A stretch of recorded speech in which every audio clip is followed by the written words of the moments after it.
Ambassador Thomas Reynolds looked out the viewport as the human ship approached Nexus Prime, the massive space station that served as headquarters for the Galactic Council. After years of preparation, Earth was finally ready to join the interstellar community. Reynolds straightened his formal uniform and took a deep breath. "Nervous, sir?" Captain Elena Torres asked. The military advisor stood at perfect attention, her eyes constantly scanning for threats even in this diplomatic mission. Cautiously optimistic, Reynolds replied with a practiced smile. 200 years after our first faster-than-light flight, and we're finally getting a seat at the table. Dr. Marcus Wilson, the cultural attaché, looked up from his data tablet. Remember, the council species communicate as much through body language as words. Stand tall but not aggressive. The docking procedure went smoothly. When the airlock opened, Reynolds led his small team onto the station. The reception area was filled with beings from across the galaxy. Tall insectoid Vorax representatives clicked their mandibles in what Reynolds hoped was greeting. The glowing translucent luminari floated nearby, their bodies pulsing with gentle light. Representatives of the Drell Collective stood apart, their scaled bodies perfectly still as they watched the humans with unblinking eyes. A blue-skinned humanoid approached. "Welcome to Nexus Prime, Ambassador Reynolds. I am Liaison Officer Nara. The Council awaits you in the Great Chamber." As they walked through the massive corridors, Torres whispered, "Security is tighter than expected. Armed guards at every junction." "We're newcomers," Wilson murmured.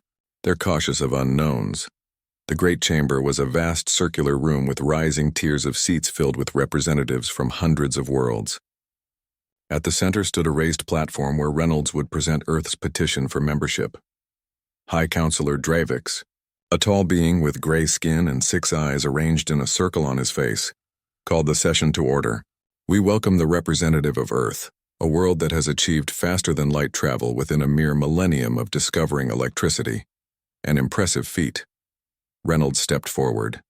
"Honorable Council members, I bring greetings from Earth and its 7 billion citizens. We seek to join this august body as full members to trade, share knowledge, and contribute to galactic peace." He presented Earth's achievements, resources, and potential contributions to the galactic community. The chamber remained silent, with only occasional whispers between delegates. When Reynolds finished, Council Elder Thaxus rose from his seat. The ancient Vorax's exoskeleton creaked as he pointed a clawed appendage toward the human. "Pretty words, Ambassador.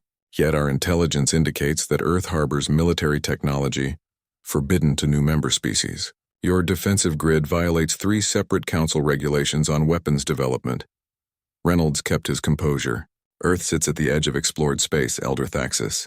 Until recently, we didn't know other intelligent life existed. Our defenses were built against the unknown. Ignorance does not exempt you from galactic law." Thaxus clicked harshly. "The Council demands immediate compliance with disarmament protocols before any membership consideration." Reynolds shook his head. "With respect, Elder, Earth cannot disarm completely when we barely know our neighbors. We're happy to scale back our defenses gradually as trust is established." Murmurs spread through the chamber. High Counselor Dravix raised his hands for silence. "This council has maintained peace for 50,000 years by ensuring no single species can threaten galactic stability. Your position is problematic." Torres stepped closer to Reynolds, her hand instinctively moving toward her ceremonial sidearm. Wilson placed a warning hand on her arm. "We seek peace," Reynolds insisted, "but we won't leave our world defenseless. Surely there's room for compromise." Before Dravix could respond, a tremendous explosion rocked the chamber. The floor shook violently, throwing many delegates from their seats. Emergency alarms blared as smoke filled the air. "What was that?" Reynolds shouted over the chaos. Torres pulled him down as security forces rushed into the chamber, weapons drawn. "Stay down, sir." Within moments, the humans found themselves surrounded by armed guards, their weapons pointed directly at Reynolds. "What is the meaning of this?" Reynolds demanded. A Drell security commander stepped forward. "Ambassador Thomas Reynolds, you and your team are under arrest for attacking the Galactic Council." "That's absurd," Torres protested. "We've been in plain sight the entire time." Council security forces separated the humans, placing restraints on their wrists. Reynolds was dragged before a hastily assembled emergency session. Many council members were injured, some seriously. The chamber was damaged, with debris scattered across the floor. High Counselor Dravix, a cut on his gray face oozing purple blood, glared at Reynolds with all 6 eyes. Evidence has been found. A human explosive device was placed beneath the main chamber. Impossible, Reynolds insisted. We just arrived. We had no access to place such a device. Dravix held up a small data crystal. This contains security footage and trace analysis. The explosive bears markers of Earth manufacture. This is a setup, Torres shouted from where she was restrained. We demand proper investigation under galactic law. Elder Thaxis stepped forward. The evidence is conclusive. The humans sought to intimidate us with violence when their demands weren't met. This is typical behavior for primitive species. We came in peace, Reynolds said firmly. Earth would never authorize such an action. Dravix's voice turned cold. The Council has voted. For crimes against galactic peace, Ambassador Thomas Reynolds is sentenced to immediate execution. His accomplices will be detained for further questioning. You can't do this, Wilson protested. We have diplomatic immunity. Immunity is forfeit in acts of terrorism, Elder Thaxis said dismissively. Torres struggled against her restraints. This violates every principle of justice. The Earth government will not stand for this. Reynolds stood tall as guards led him to the center of the chamber. I am innocent and Earth is innocent. Remember that when my world responds to this injustice? Transmission to all channels, Dravix ordered. Let the galaxy witness the price of attacking this council. On Earth, military command centers received the unexpected broadcast. Generals and admirals watched in stunned silence as their ambassador was forced to his knees. Reynolds looked directly into the camera. Earth must stand strong. Don't let them. The execution was swift. The broadcast cut off immediately after. In the Oval Office, President Rivera watched the screen go black. The room remained silent for a long moment as the implications sank in. The president's hands gripped the edge of the desk until the knuckles turned white. When Rivera finally spoke, the words came out as a near whisper. They just executed our ambassador without a fair trial, based on obviously planted evidence. The president looked up at the gathered military leaders. They've made their position clear. Now they'll learn about ours. Rivera pressed a button on the desk. General Scott, implement Protocol Omega. All defense forces to highest alert. Recall all deep space personnel except Torres and Wilson. If they're still alive, we'll get them back. Yes, Madam President, the general replied. And the Galactic Council? President Rivera's eyes hardened. Send one message, then all communication stops. The message is simple. You have made a terrible mistake. Earth responds to diplomacy with diplomacy, to trade with trade, and to unprovoked aggression with overwhelming force. As the generals filed out to execute their orders, the president turned back to the dark screen. They thought they were teaching us a lesson. Instead, they're about to learn one. Across Earth, hidden military installations began powering up systems that had been developed in secret for decades. Ships that had been disguised as commercial vessels or space debris revealed their true nature. Earth was preparing for war. In orbit around Mars, Admiral James Walker received the emergency transmission. He opened a secure channel to all Earth Defense Fleet commanders. This is not a drill. Protocol Omega is now in effect. The Galactic Council has executed Ambassador Reynolds in what appears to be a false flag operation. We are now operating under wartime protocols. He paused, looking at the shocked faces of his officers on the screen. They believe we're primitives who will cower in fear. They believe our technology is inferior. They believe we will beg for mercy.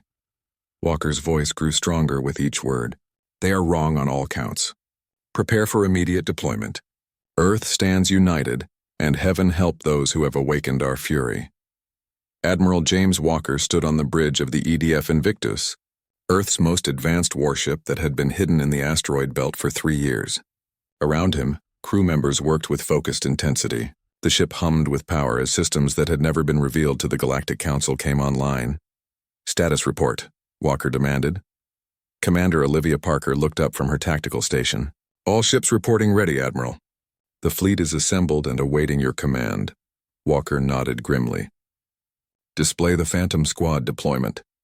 A holographic display showed the progress of Major Daniel Hayes and his Special Forces team. Their ship was approaching Nexus Prime using experimental stealth technology that bent light around the vessel, making it practically invisible. Their primary objective is to extract Captain Torres and Dr. Wilson, Walker. reminded his officers. Secondary objective is gathering intelligence on Council defenses. Lieutenant Commander Tasha Rodriguez, communications officer, turned from her console. Sir, we're receiving a transmission from the Phantom Squad. They've reached the outer security perimeter of Nexus Prime. On the stealth vessel, Major Hayes adjusted his combat armor. His 12-person team was the best Earth had to offer, soldiers enhanced with subtle biomodifications and equipped with weapons that would shock the Council species. Remember, this is a rescue mission, Hayes told his team. Captain Torres and Dr. Wilson are our priority. We avoid casualties when possible, but make no mistake, we are at war. The team's pilot, Lieutenant Maria Diaz, guided their ship into a maintenance dock. Docking complete. Station sensors show no detection. Hayes led his team through the airlock. Rodriguez's intelligence puts our people in detention level 4. Move out. On Earth, President Rivera addressed an emergency session of the United Nations. The Galactic Council has committed an act of war against humanity. They executed Ambassador Reynolds without trial, based on manufactured evidence. We have implemented Protocol Omega. Gasps echoed through the chamber as the President revealed Earth's hidden military capabilities. For decades, Earth had been developing technologies in secret, knowing that first contact might not be peaceful. We are activating defensive systems throughout the solar system, Rivera continued. All civilian space traffic is grounded. The Council believed us to be primitive and defenseless. They will learn differently today. Back on Nexus Prime, Captain Torres sat in her cell, trying to find a way out. Dr. Wilson occupied the cell next door. They're going to execute us too, Wilson said quietly, just like Reynolds. Earth won't stand for this, Torres replied, examining the energy barrier that sealed her cell. And I'm not waiting around to die. A distant explosion shook the station. Alarms began blaring throughout the detention center. That would be the cavalry, Torres said with a grim smile. The detention center door blasted open. Major Hayes and his team rushed in, quickly neutralizing the guards with stun weapons. Captain Torres, Dr. Wilson. Time to go, Hayes said as his team disabled the cell barriers. Earth has initiated Protocol Omega. Torres nodded. About time. What's our exit plan? The Luminary Ambassador Lyra contacted Earth, Hayes explained as they moved quickly through the corridors. She provided station schematics and security protocols. She's waiting to meet us in the diplomatic sector. The Luminary are helping us? Wilson asked in surprise. Some council members believe this was a setup, Hayes replied. Not everyone wanted war with Earth. In the diplomatic sector, Ambassador Lyra waited in a secure room. The glowing being's light pulsed rapidly when the humans entered. Captain Torres, I regret what has happened, Lyra said, her voice melodious. Many of us opposed the execution. The evidence against you was clearly falsified, but the war faction led by Elder Thaxis pushed it through. Why help us? Torres asked bluntly. Because this council acted unjustly, Lyra replied. And because you should know what you face. She handed Torres a data crystal. This contains information about council military capabilities and defensive systems. Thank you, Torres said.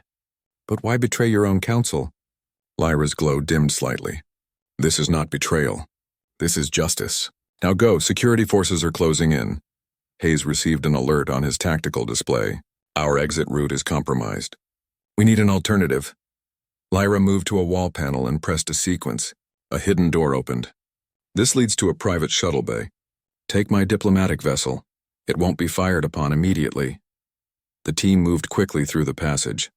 Behind them, they could hear security forces breaking into the diplomatic quarters. In Earth orbit, the true extent of humanity's deception was revealed. Ships that had been disguised as commercial vessels shed their fake exteriors.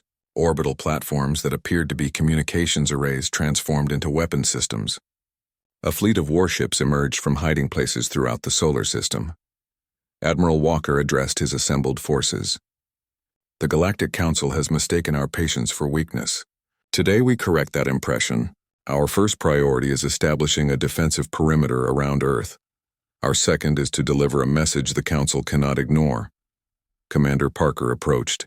Sir, we've received a message from Major Hayes. Torres and Wilson have been recovered and are en route. They have critical intelligence on Council capabilities. Walker nodded. Good. Once they're safely back, we move to Phase 2. He opened a channel to all Earth forces. Prepare to broadcast our ultimatum to the Council. They will acknowledge their crime against Ambassador Reynolds and stand down their forces, or they will face Earth's response. On Nexus Prime, High Counselor Dravix received the transmission from Earth. The Council chamber fell silent as Walker's message played. This is Admiral James Walker of the Earth Defense Fleet. Your execution of Ambassador Reynolds was an act of war based on falsified evidence. You have 6 hours to acknowledge this crime and stand down your forces. If you fail to comply, we will demonstrate why it was a mistake to provoke Earth. Elder Thaxis chittered angrily. Preposterous. These primitives dare to threaten the Galactic Council? Deploy the defense force immediately. Dravix hesitated. The humans have hidden capabilities. Perhaps we should investigate the explosion more thoroughly. The evidence was clear, Thaxis insisted. Show weakness now, and every species in the galaxy will challenge our authority. The humans must be contained before they destabilize the galactic order. After a brief debate, the Council voted to deploy its forces. The Galactic Defense Force was the largest military organization in known space, with ships from dozens of worlds. Their technology was tested through thousands of years of development. As the massive Council armada approached Earth, Admiral Walker received the intelligence from Torres and Wilson. Their ships rely on quantum-linked shields, Torres explained. Powerful but with a specific frequency vulnerability that our scientists identified years ago. And they don't know we know? Walker asked. They believe we're centuries behind their technology, Wilson confirmed. Walker smiled coldly. Then it's time for Operation Thunderstrike. As the Council fleet arrived at the edge of the solar system, they transmitted their own ultimatum. Surrender all military assets and submit to Council authority, or face obliteration. Walker's response was brief. We choose neither. The Council fleet advanced, weapons charging. They expected Earth's defenses to crumble quickly under their superior firepower. They were wrong. Earth ships activated shield systems that operated on principles unknown to the Council. When the first Council volleys hit, the shields held. Then Earth's fleet responded. Precisely calibrated energy beams targeted the Council ship's shield generators at their vulnerable frequencies. Ship after ship lost protection. Earth's weapons weren't designed to destroy but to disable, a demonstration of both power and restraint. On his flagship, the Council fleet commander watched in horror as his ships were systematically neutralized without a single hull breach. Impossible, he whispered. Their technology. How could we have missed this? Within 2 hours, the mighty Council fleet was adrift, weapons and engines disabled but life support intact. Earth had won the first battle without taking a single life.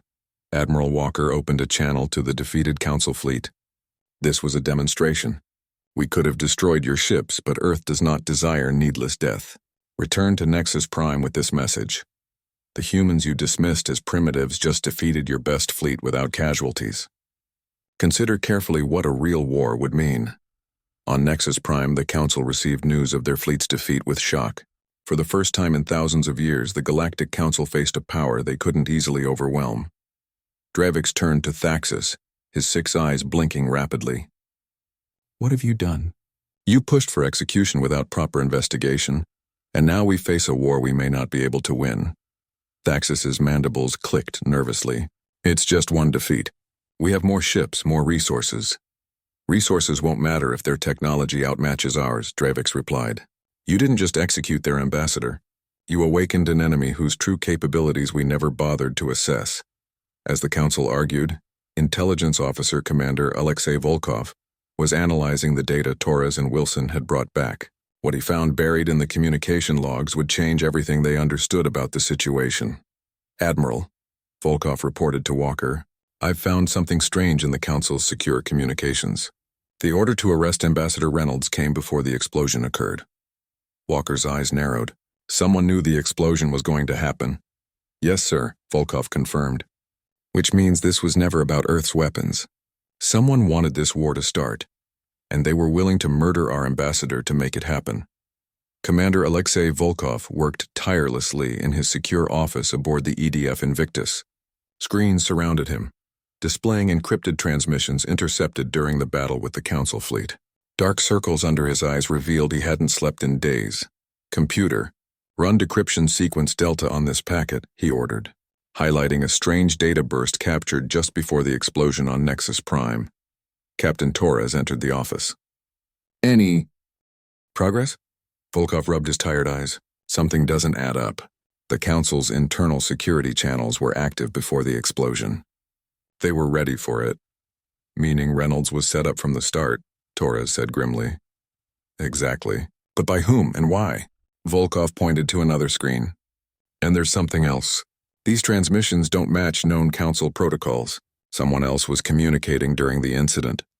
Meanwhile, Dr. Sofia Martinez, Earth's leading xenobiologist, was examining samples collected by Hayes' team during the rescue mission. This is fascinating, she murmured, looking through a microscope at cellular structures. The explosive residue contains biological markers, specifically engineered microorganisms that triggered the detonation. Wilson looked over her shoulder. Council technology doesn't use biological components in weapons. They consider it unethical. Precisely, Martinez agreed. This wasn't Council technology.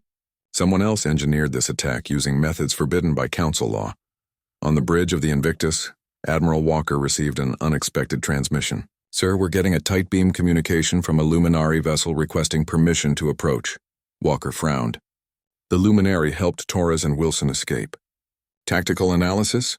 Single diplomatic vessel? Minimal weapons, Commander Parker reported. Appears to be Ambassador Lyra's personal ship. Allow approach but maintain defensive posture, Walker ordered.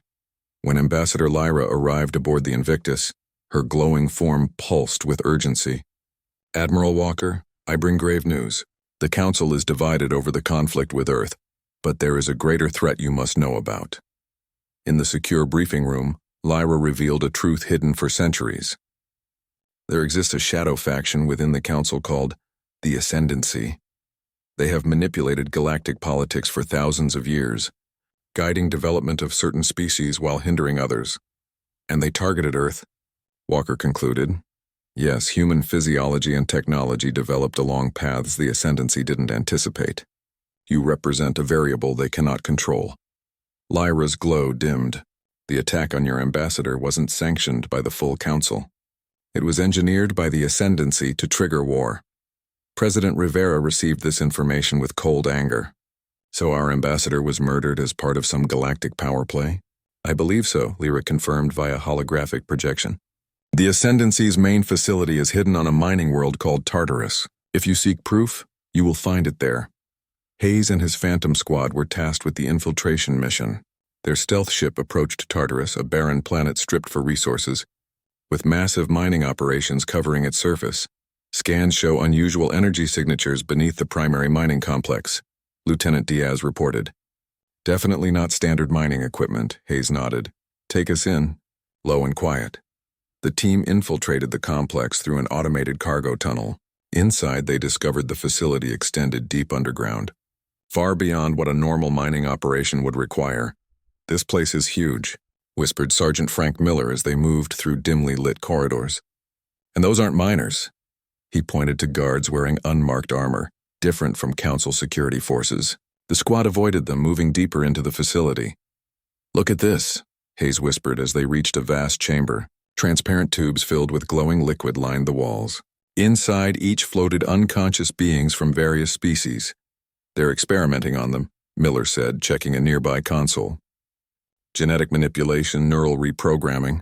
Hayes moved to another section. Command, are you seeing this? He asked through his secure comm link. Back on the Invictus, Walker, Torres, and Wilson watched the live feed from Hayes' helmet camera. Those control consoles, Wilson observed. They're using technology that shouldn't exist according to Council records. Hayes' team continued exploring until they found a heavily secured section. After bypassing the locks, they entered what appeared to be a primary research chamber. Commander, Hayes said quietly into his comm. We found him. The camera showed a stasis pod. Inside floated Ambassador Reynolds, pale but alive. Impossible, Torres whispered. We saw him executed. The execution was real, Volkov said, analyzing the feed. But look at those medical readouts. They somehow revived him. His neural patterns are being scanned repeatedly. Hayes checked another console. They're extracting information directly from his mind. Everything he knew about Earth's defenses, our technology, our weaknesses. Suddenly, alarms blared throughout the facility. We've been detected, Hayes reported calmly. Moving to extraction. Get Reynolds out of there, Walker ordered. The Phantom squad worked quickly to disconnect the stasis pod systems. As they prepared to move Reynolds, armed guards flooded into the chamber. Cover the ambassador, Hayes shouted as his team took defensive positions. A firefight erupted in the cramped space. The squad fought with precision, their enhanced reflexes and advanced weapons giving them an edge despite being outnumbered. Path to the extraction point is blocked, Diaz reported over the comm. We need an alternate route. Miller accessed a facility map. Maintenance shaft, 2 levels up. It leads to the surface near the ship. Move out, Hayes ordered. I'll cover the rear. The squad fought their way upward, carrying the unconscious Reynolds. More guards appeared at every turn. Hayes realized they wouldn't all make it. Get to the ship, he told Miller. I'll hold them here and follow when I can. Major, Miller began to protest. That's an order, Sergeant. Get the ambassador to safety. Miller nodded reluctantly. Yes, sir. Hayes took position at a junction, his weapons ready as the rest of the team moved ahead with Reynolds. When enemy forces rounded the corner, Hayes opened fire, creating the diversion his team needed. The squad reached the surface and raced toward their ship. Behind them, explosions rocked the facility as Hayes triggered charges they had planted during their infiltration.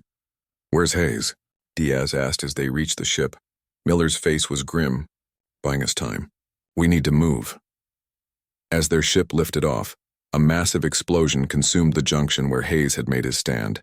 The Phantom squad returned to the Invictus with Reynolds, but without their commander.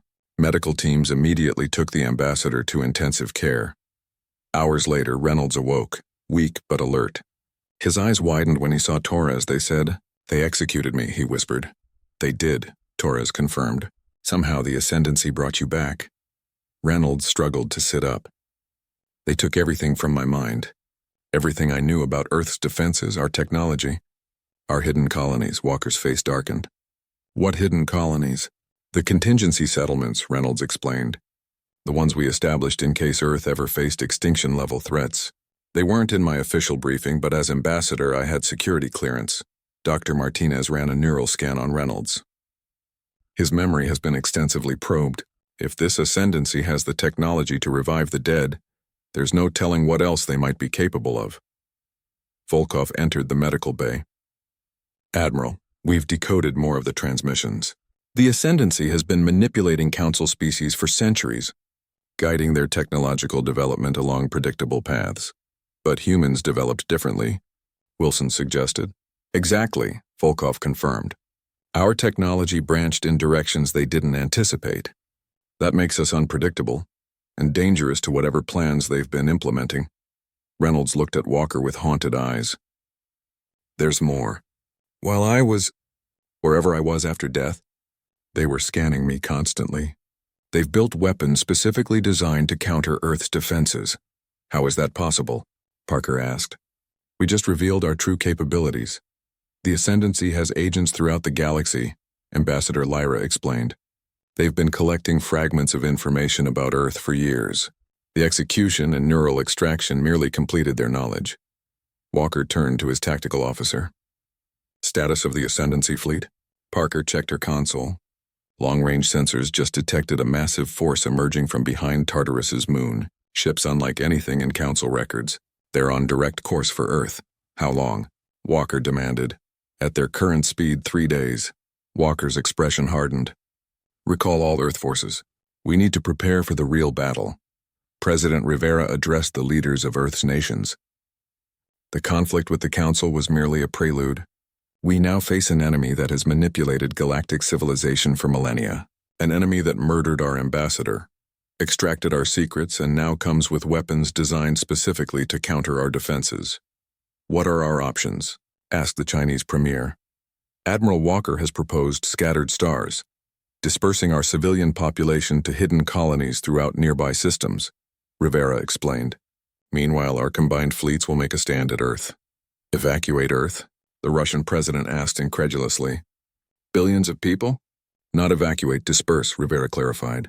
We move as many as we can to ensure humanity's survival, no matter what happens here. As the meeting continued, the Ascendancy fleet approached, led by a massive vessel unlike anything humans had encountered. On its command deck stood Archon Malvarus. a being whose species had been forgotten by the galaxy eons ago. "The human defenses are formidable," reported his second-in-command. "But our weapons are calibrated to the frequencies extracted from their ambassador's mind."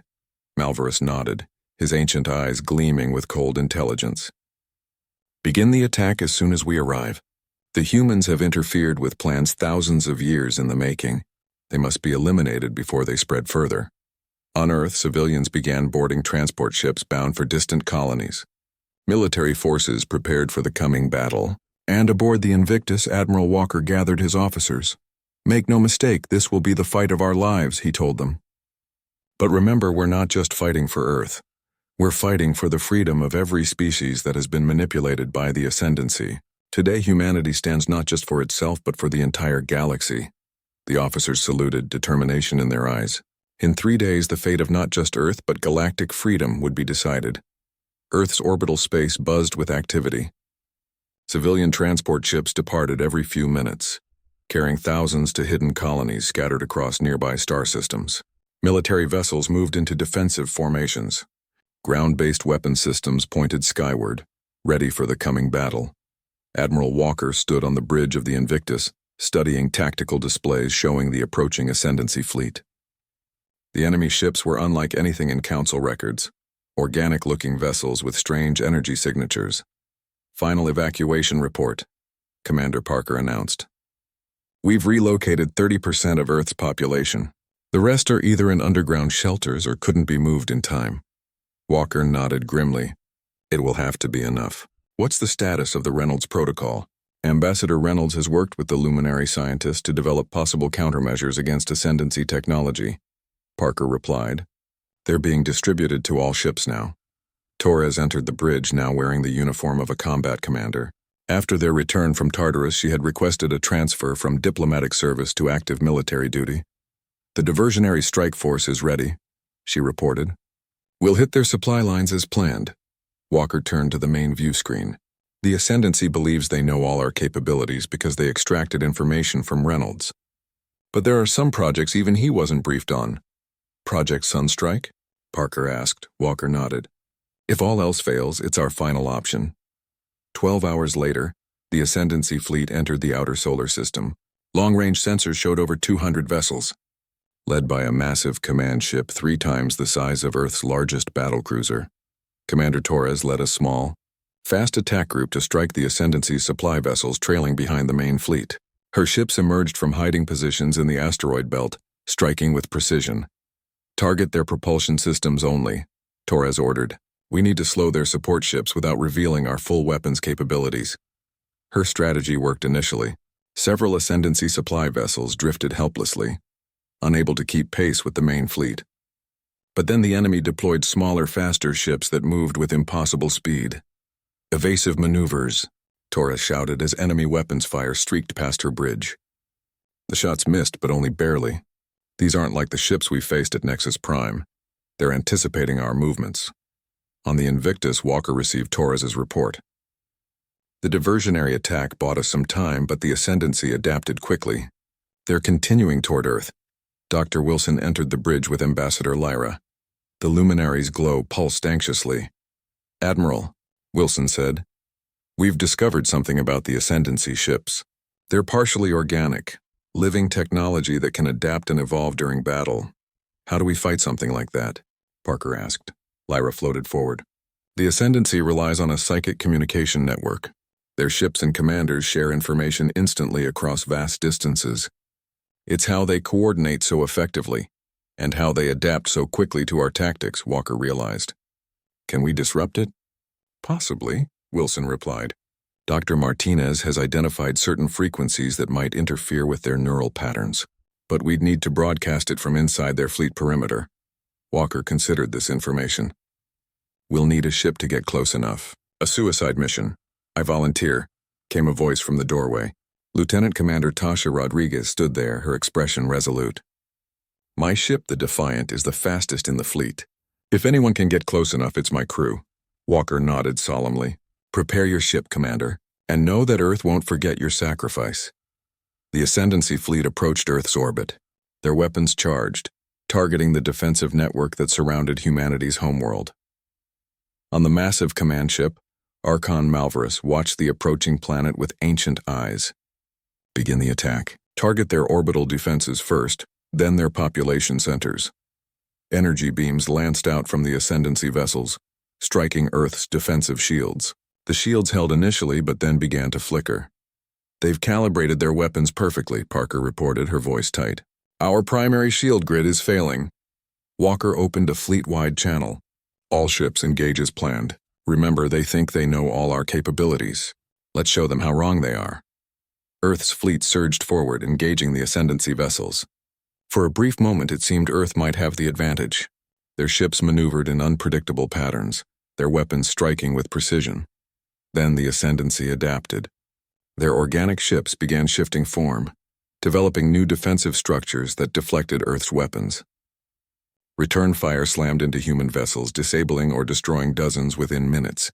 We're losing ships too fast, Parker reported, her voice strained.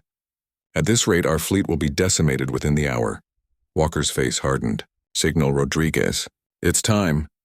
The Defiant broke from the main battle, accelerating directly toward the heart of the enemy fleet. Enemy fire concentrated on the lone ship, but Rodriguez's piloting skills kept the vessel intact as it weaved between larger enemy craft. We're approaching optimal broadcast range, Rodriguez reported, her image flickering on the Invictus's view screen. Activating Wilson's frequency now. The Defiant began broadcasting the disruptive frequency. Almost immediately, several nearby Ascendancy ships faltered, their movements becoming erratic. It's working, Wilson exclaimed, but the victory was short-lived. The Ascendancy command ship fired a concentrated energy beam at the Defiant. The smaller vessel's shields collapsed instantly. We're hit, Rodriguez reported calmly, despite alarms blaring in the background. Main system's failing, but the transmitter is still active. Walker leaned forward. Pull back, Commander. You've done enough. Rodriguez shook her head. Not yet, sir. Their flagship is still coordinating the fleet. One more thing I can try. Before Walker could respond, the Defiant changed course, accelerating directly toward the Ascendancy command ship. Rodriguez, what are you doing? Walker demanded. Ramming speed, sir, she replied with a grim smile. The transmitter will work better from inside their hull. The bridge crew watched in stunned silence as the Defiant crashed into the side of the massive enemy vessel. A blinding explosion followed as the smaller ship's reactor detonated. For a moment, nothing happened. Then the Ascendancy fleet seemed to falter, ships drifting out of formation as their coordinated movements broke down. The psychic network is disrupted, Lyra confirmed, her glow pulsing rapidly. But it won't last long. They'll adapt. Walker turned to Torres, who had returned from her diversionary mission. Now's our chance. Take a boarding party to their command ship while they're disorganized. If we can upload Wilson's frequency directly into their systems, we might extend the disruption. Torres nodded. I'll take what's left of Hayes's team. We won't let his sacrifice be in vain. As Torres prepared her boarding team, Earth's remaining ships pressed their advantage against the disorganized Ascendancy fleet. But the battle remained desperate. Even with the psychic network temporarily disrupted, the enemy ships were formidable, their organic technology rapidly adapting to the situation. Torres' team launched in a stealth shuttle, approaching the damaged section of the Ascendancy flagship where Rodriguez had crashed. They found a breach in the hull and entered the alien vessel. Stay alert, Torres warned her team. We don't know what we're dealing with inside. The interior was unlike any ship they had encountered. The corridors seemed almost alive, with surfaces that pulsed like blood vessels. Strange lights flowed through conduits along the walls. Life signs ahead, reported Sergeant Miller, who had survived the Tartarus mission. Lots of them, Torres nodded. Remember, our objective is the central command system. We upload Wilson's frequency, then get out. They moved deeper into the ship, encountering alien crew members who seemed disoriented by the disruption of their psychic network. The team avoided conflict when possible, using stun weapons when necessary. According to Lyra's intelligence, the command center should be 2 levels up, Miller said, consulting his tactical display. As they approached the command center, resistance increased. The Ascendancy guards fought with strange weapons that fired energy projectiles capable of passing through solid matter. Take cover, Torres shouted as energy bolts phased through the bulkhead they were using as shelter. One of her team was hit, his body convulsing before he collapsed. Miller threw a Devi, See down the corridor. It exploded in a flash of light, temporarily blinding the guards. Now! The team rushed forward, subduing the disoriented guards. They reached the command center door, which was sealed with an organic-looking lock system. Plant charges, Torres ordered. The door blew inward, and Torres led her team into the Ascendancy Command Center. Inside, a dozen alien technicians worked at living consoles that seemed to grow from the floor. At the center stood a tall, ancient-looking being. Archon Malvarus, Torres said, recognizing the being from intelligence briefings. The Archon turned slowly, his eyes glowing with an inner light. You think your primitive disruption can stop us? We have guided galactic evolution for millennia. Humans are merely the latest species to challenge us, and like the others you will fall. Not today, Torres replied, signaling her team to secure the room. Miller, upload the frequency. Miller moved to what appeared to be the main control system, a pulsing organic mass at the center of the room. He attached a device that began transferring Wilson's disruptive frequency. The effect was immediate. Throughout the ship, systems began to fail. On the view screens, they could see the Ascendancy fleet falling into greater disarray. Malvarus staggered, clutching his head. What have you done? Disrupted your control, Torres answered. Your psychic network is collapsing. The Archon's eyes blazed with hatred. This ship is still under my direct control. You will not leave alive. He gestured, and the room itself seemed to come alive. The floor began to ripple, walls contracted. Torres and her team found themselves fighting the ship itself. The upload is complete, Miller shouted over the chaos. We need to move now. Torres nodded. Fall back to the extraction point. As they retreated, Malvarus activated an emergency system. A section of the command center opened, revealing an escape pod. The Archon entered it quickly. He's escaping, Miller shouted. Torres made a split-second decision. Let him go. Our mission is complete. Back to the shuttle. The team fought their way back through the increasingly hostile ship. 2 more soldiers fell to the ship's defenses, which seemed to be attacking them directly now. When they finally reached their shuttle and launched, Torres looked back at the massive flagship. Throughout the Ascendancy fleet, ships were drifting, their coordinated attack broken. Back on the Invictus, Walker watched as the tide of battle turned. Status report. The Ascendancy fleet is in disarray, Parker reported. Their psychic network has collapsed completely. Our ships are re-engaging. The battle raged for hours more. Earth lost many ships and brave crew members, but the Ascendancy fleet, without its coordinating network, could not maintain its advantage. One by one, enemy vessels were disabled or destroyed. A small craft escaped the Ascendancy command ship before it finally succumbed to combined fire from 3 Earth battlecruisers. The craft disappeared into faster-than-light travel before it could be intercepted. Malvarus? Walker asked. Torres, who had returned to the Invictus, nodded grimly. He escaped. This isn't over. No, Walker agreed. But we've won the battle for Earth. The Ascendancy fleet is defeated. As the remaining enemy ships retreated or surrendered, Walker opened a channel to Earth. Madam President, the immediate threat has been neutralized. Earth is safe for now. President Rivera's response was solemn. At what cost, Admiral? Walker looked around his bridge. Empty stations marked where crew members had fallen. Status reports showed nearly 40% of Earth's fleet destroyed or severely damaged. Ground-based defenses had suffered heavy casualties when enemy weapons penetrated the shields. The cost was high, Walker admitted. But Earth stands. Humanity survives. And for the first time in millennia, the galaxy has seen that the Ascendancy can be defeated. As cleanup operations began, memorial services honored the fallen. Hayes Rodriguez and countless others had given their lives to ensure Earth's survival. Their sacrifice would not be forgotten, but all knew this was only the beginning. Malvarus had escaped, and the Ascendancy, though wounded, still existed in the shadows of the galaxy. And now, they would be seeking vengeance against the species that had dared to challenge their dominion. Earth had won the battle. The war, however, had just begun. 6 months after the Battle of Earth, the Galactic Council chambers on Nexus Prime were filled to capacity. Representatives from hundreds of worlds had gathered for a historic session. The massive room buzzed with tension and anticipation. High Counselor Dravix called for order. His 6 eyes surveyed the assembled delegates with newfound humility. The past months had revealed uncomfortable truths about the Council's long history. Today we welcome back to this chamber a representative of Earth, Dravix announced. Ambassador Thomas Reynolds. Reynolds walked slowly to the central platform. His face bore visible scars from his ordeal. His death and resurrection by ascendancy technology had left permanent marks, both physical and psychological. Yet he stood tall, his gaze unwavering as he faced the council that had once executed him. Members of the Galactic Council, Reynolds began, his voice strong despite everything he had endured.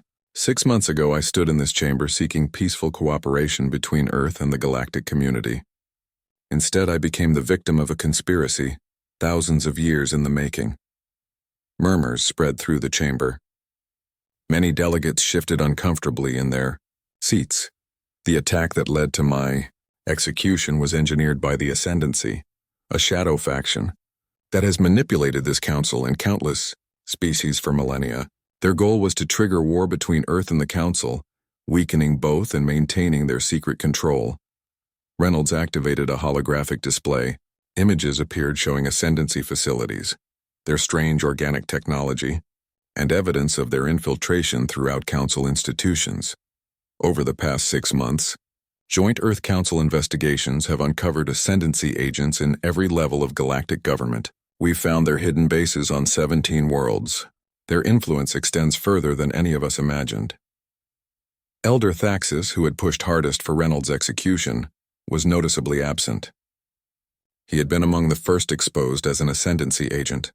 His current location remained unknown. Earth did not seek this conflict, Reynolds continued, but when attacked we defended ourselves, first against a manipulated council fleet, then against the Ascendancy itself. In doing so, we uncovered a threat to the freedom of all species. In orbit above Nexus Prime, Admiral Walker commanded a joint Earth Council security fleet. After the Battle of Earth and the exposure of the Ascendancy, former enemies had become cautious allies. Status report, Walker requested. Commander Parker, now his executive officer, responded promptly. All sectors secure, Admiral. The Vorax delegation has arrived and is proceeding to the station. Walker nodded. The Vorax had been among Earth's fiercest opponents in the initial conflict. Now, a faction led by General Krell had approached Earth seeking alliance against the Ascendancy. The massive insectoid warriors had proven valuable allies once they realized they too had been manipulated for generations. Maintain alert status, Walker ordered. The Ascendancy has been quiet too long. They're planning something. Back in the council chamber, Ambassador Lyra of the Luminari approached the central platform. Her glowing form pulsed with emotion as she addressed the assembly. For too long, we believed ourselves to be guiding galactic civilization toward peace and prosperity, she said. We now know we were subtly directed at every turn. The Ascendancy selected which technologies advanced and which were suppressed. They determined which species received council membership and which remained isolated. She turned toward Reynolds. On behalf of the Luminari and all council species who participated in the attack on Earth, however unwittingly, I formally apologize. We offer reparations and technology exchange as the first step toward true cooperation. Reynolds bowed slightly. Earth accepts your apology and your offer. Together, we can build the independent galactic community that should have existed all along. The council chamber erupted in applause.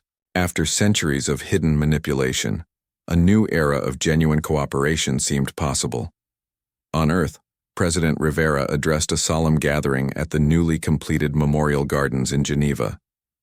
The monument honored the billions lost in what was now called the Ascendancy War.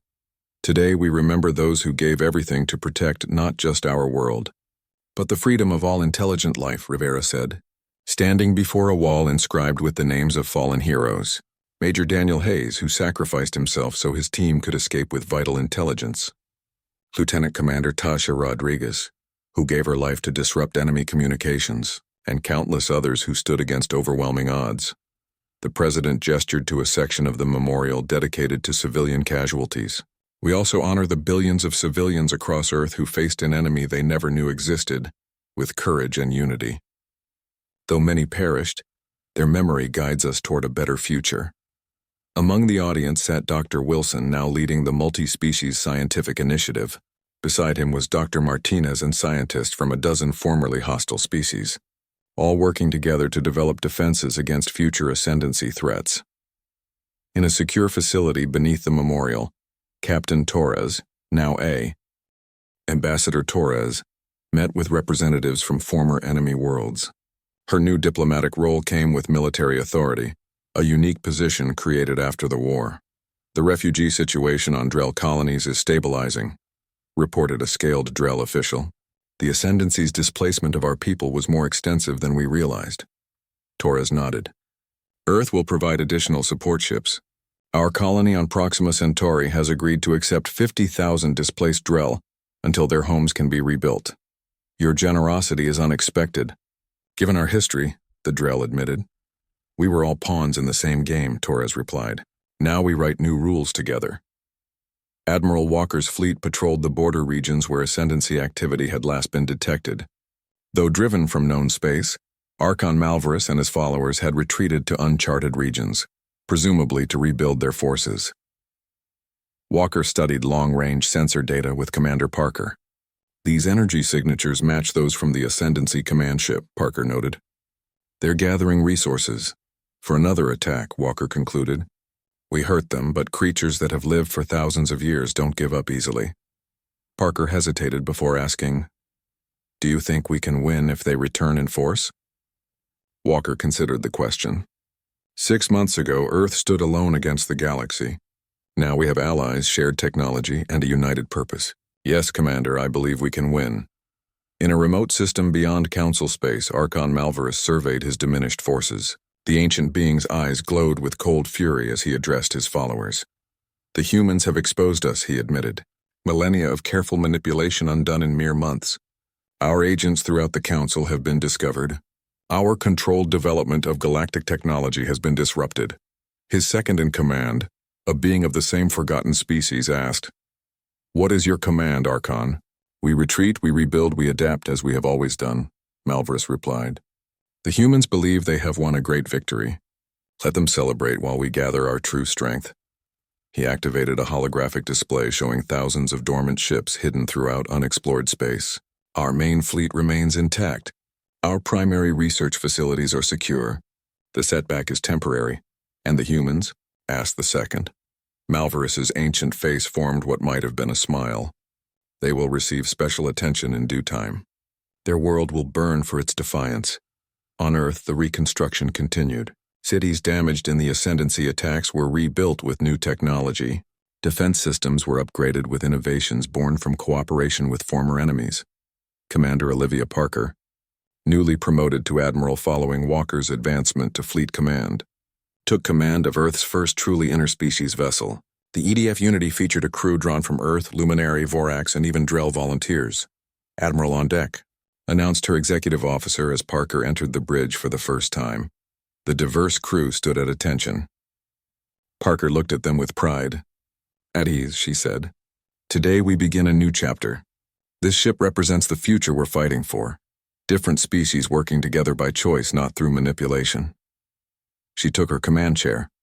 Our mission is to patrol the borders of known space, watching for Ascendancy activity.